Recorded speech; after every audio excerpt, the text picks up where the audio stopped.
Do a tricep. You're Charlotte Pass. All right. Hey guys, Matilda here. I'm so excited because today we're going to hit a full body sesh, and also we'll just be having a chat and hanging out. Really excited for two reasons. The first is that it's a new training program, so I'm going to be going through my new training program, and also the second reason, I'm going to be able to train with some motherfucking intensity again. You know how much we live for that. Yeah, last week was a deload, so no intensity, but we're so excited to be back. All right, so first I'm starting off with some mobility exercises. Mobility warm-ups, just to kind of get my hips moving, get my core bracing, all of the rest. What's been happening lately?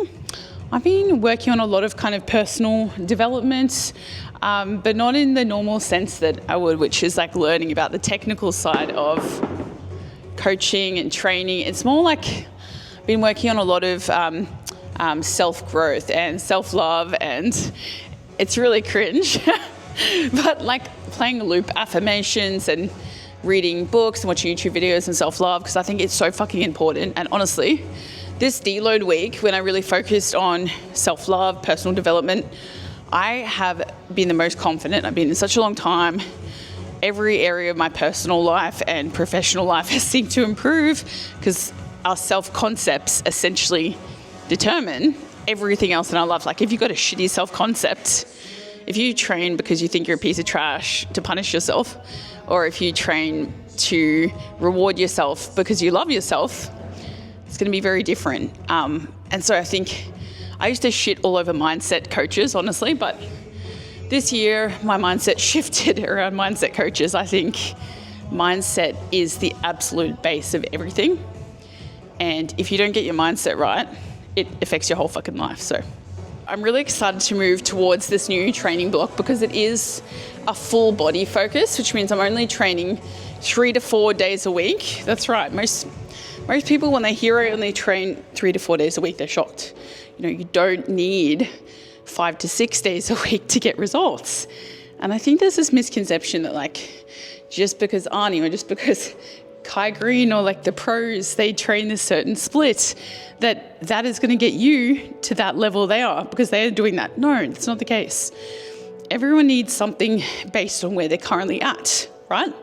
We want the most amount of stimulus to the least amount of fatigue, right? So we want as much volume as we can get away with without it fatiguing us. But I find that, you know, obviously the higher your intensity is, if you're like me and love to train with intensity, you're going to need that amount of training to not be that high. Your volume just can't be super high because then you're never recovering, you're never growing. So I guess what I'm trying to get at is that leveraging intensity more than just throwing in a bunch of junk volume is really going to get you the results you're after and stronger in the long run.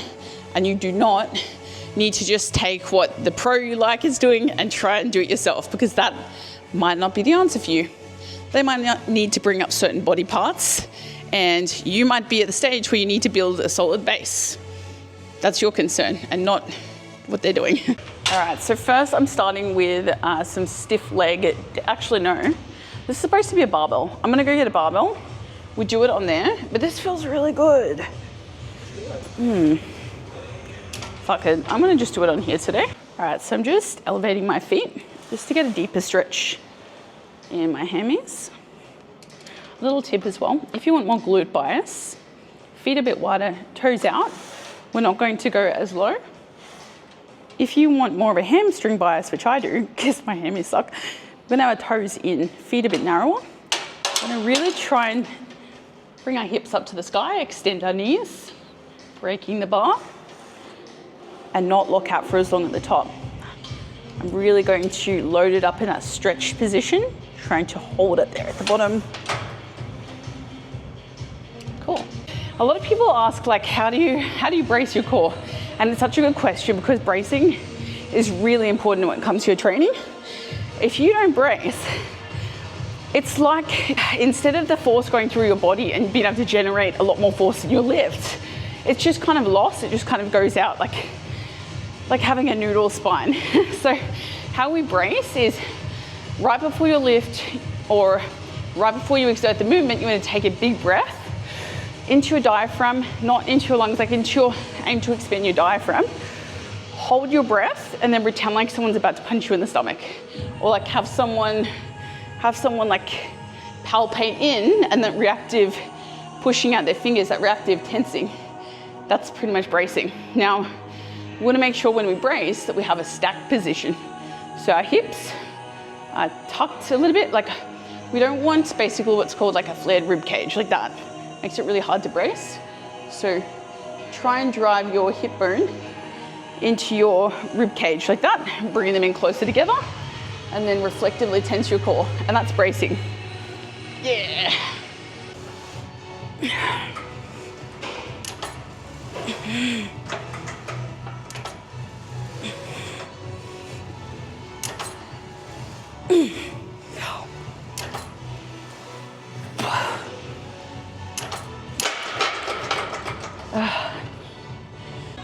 So next we're moving into a barbell hip thrust for some glutes. I've got to set this all up for just one set, but with a hip thrust, typically I like to use a decline bench because that means that it can counterbalance the natural moving back during the exercise. Unfortunately, we've only got these benches to work with, so we're just gonna have to deal with it. Usually in that case, if your bench is too high, you can elevate the floor by using some plates. It's really important that your bench isn't too high though, because then you're going to extend through your spine if it is, get a really sore back, end up injuring yourself and not really use the glutes efficiently. So yeah, this one is okay. It's not too high off the ground. You can also use a glute drive, but I think, is it Nautilus or Nautralis? I'm not a huge fan of glute drives just because I feel like I personally can't get a huge amount of hip extension on them. But if you like a glute drive, you can use it. I prefer a bit of a barbell hip thrust. It is going to feel a little bit more unstable. I'm a huge fan of a Smith hip thrust, but today in this plan we're using a barbell one. It's kind of good to introduce some instability sometimes. It means that you're working your weaker areas, and that's also why if you've been doing Smith hip thrust for a while and you switch to a barbell, they can feel a lot weaker because you're technically putting your body in a more unstable environment than it's used to, using muscles in ways that it hasn't.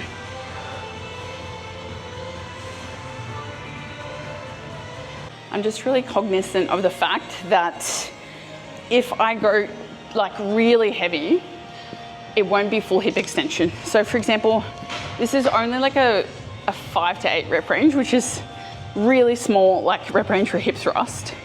But if I'm picking a weight that's so heavy that like there's such partial reps and I'm not getting full hip extension, then I'm gonna go down a weight, because the primary objective is not just like to lift a shit ton of weight from A to B, it's to create hypertrophy, which means challenging our target muscle in a full range of motion.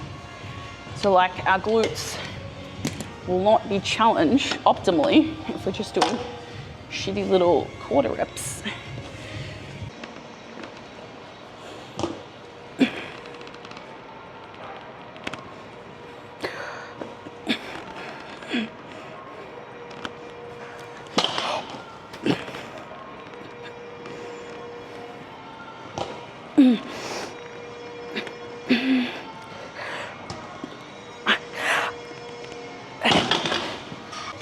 Not too amazing activation, so next time I'll definitely drop down the weight. That's what I really like to do in my training program, is I'll write at this weight, it didn't feel too smooth, didn't get full hip extension, or I'll write, I'll just like keep a note how the activation felt on an exercise, because otherwise if you're just only tracking weight as a metric every time, it's really, you can miss some of the most important parts, which is the activation, how it felt. That's the most important thing. Like if your glutes felt like really good and like they caught the movement well and they were engaged and it felt strong, write that down. Versus like it felt kind of clunky, I didn't get full hip extension. They can feel very different at the same weight. And even if, for example, your reps and weight stayed the same as last time, if it felt a lot stronger and smoother and more controlled, you got more hip extension this time, that's definitely progress. So you should be taking notes in your training program and definitely be having a training program. Now I've got to put all of this away for just one set. That's the only thing about a one set per exercise training program that can be a bit annoying, but we mustn't grumble. All right, back to our old friend, the hack squat, the Smith machine. So now we've got some kind of a squat variation. I know Jacob didn't verify, just said squat. So I assume it's a glute focused one. So for a more quad focused variation, we want to have our feet more in, more knee flexion. For a more glute variation, we want to have feet forward.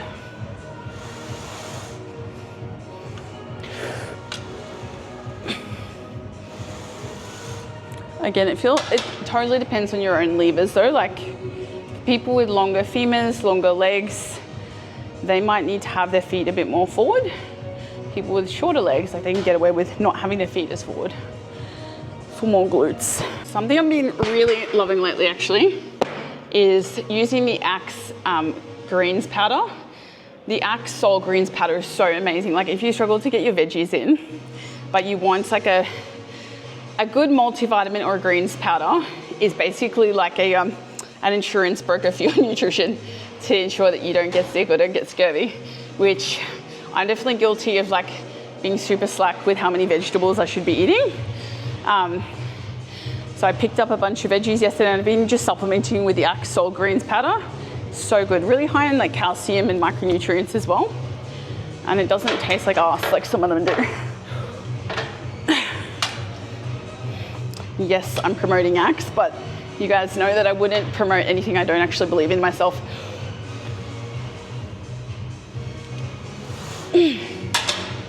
All right.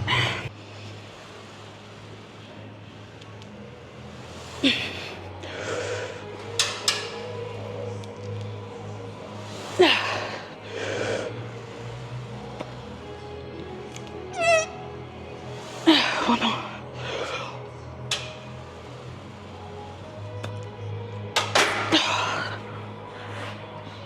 Definitely a bit too heavy. My form definitely wasn't that great. So it's really important that we don't go up in weight until we've mastered the technique at our previous weight, right? The analogy of this is like in a video game, right? You've got to earn that next level. You've got to earn that new weight. We can't unlock the next level until we master a technique at the previous weight, right? So think of it as like you have to earn that next weight. Do not increase your weight loads if it still feels clunky, if your form is shit. And it's also not a game of just like ego to get to the highest weight, because like you can lift super strong, but we all know that person, they're very strong, but they don't have a great physique. And what is the forefront? Like what's your goal? Is it to lift the most weight or to look like you lift the most weight? Because I mean, that's definitely something that was brought to my attention when I used to be an ego lifter. Jacob was like, what's your goal? You want to lift the most weight or look like you do? It's like, I look like I do. Okay, we're going to lift with intention. We've got to have intensity and intention. Going to have to improvise a bit here. I forgot my ankle cuffs. If any of you guys know let me know in the comments if you have any tips on getting your shit together and organizing your life, because you girls are not very organized. Okay, so now we're performing a standing cable hip abduction. So this is a variation of doing like a seated machine abduction. I like it because it creates a lot fuller range of motion. There's a way I do them that's quite different. So I like to rack it high, make sure that we're kind of horizontal to the machine, holding on here. I angle my leg in, I rotate it in slightly to give the glute med a deeper stretch. I kind of let my leg cross over the hip joint. Make sure you're not twisting into it. That's really important. We want our hips to be front on and we're not twisting with it, we're staying front on. Like that, and then I tap it there. And I feel like, I don't know, it might be total bro science, but I feel like tapping your toe gives actually a deeper contraction. You can try it and let me know what you think in the comments down below, but tap. Really controlling it, that's super important. We always want to control the eccentric on pretty much any exercise. This one's really good for the glute med. So see that muscle there? Creating that shelf booty. It's exactly what we want, right?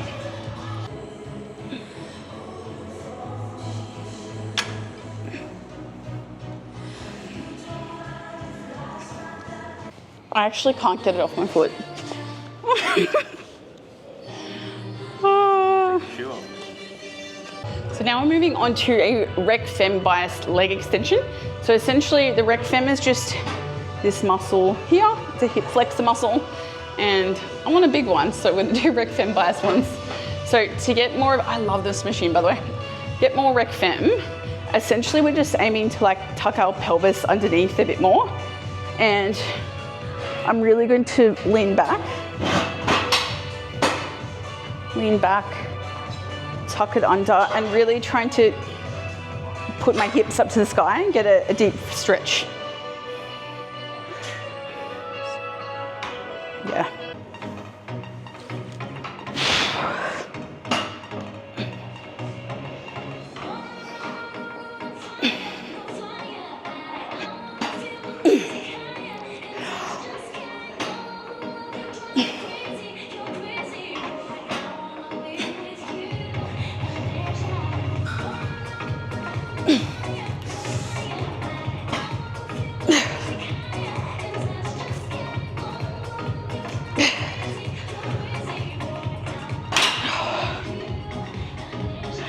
Okay.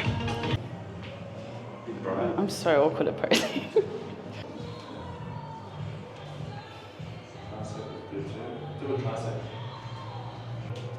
We want to shock the muscle. All right, so the plan is to build until I feel uncomfortable with my physique. So building for at least a year. I might do little mini cuts along the way, but for my long-term goal, which is a lot, I need to bring up my legs a lot. Basically, my goal is to look like I could compete with having the option. Like, I don't want competing to be a sole goal, because then I think that is undermining the entire process of why I do this, and knowing myself, I could be a little bit obsessed with it. And I just, last time I competed, which was like probably 8 years ago now, I did struggle with some post-contest blues and just kind of finding my purpose after that. And I know one of my good friends, she's kind of going through the same at the moment. And I just fucking like, you know, looking good and having a lifestyle that serves me without that pressure of competing, you know, without being told you need to bring up this, with being able to look however the fuck I want to look, you know? So maybe. It's not a no to competing, but it's definitely not the reason I'm doing this.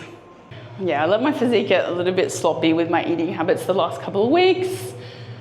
Just going over because I just haven't been as disciplined, but I know, you know, you can easily get it back. Anything you fucked up, you can unfuck, and that's reassuring. It's just, the biggest things that have helped me, if I notice I'm falling into a string of bad habits, is write down each time that led you to doing that bad habit. For example, like, I went off track because I didn't have enough veggies, and you can write that down as a note for next time. That's what I've done, and it's helped in the long term to really improve my success rate and also create yourself a new identity. Tell yourself that you're an athlete when you're in the kitchen. Tell yourself you're an athlete when you're in the gym, or just tell yourself that you're a fucking healthy and fit person, whatever it is. So you create a new identity. That is so much more powerful, that identity, than being like, okay, I'm gonna be 10 kilos lighter in 8 weeks. Like, no, that's not an identity. That is a goal. You're still gonna be unhappy at the end of it. So you must create an identity, especially to maintain those results. Hey guys, thanks for watching today. Hope you enjoyed this vid. Until next time, remember to train hard. Outros are so fucking cringe, but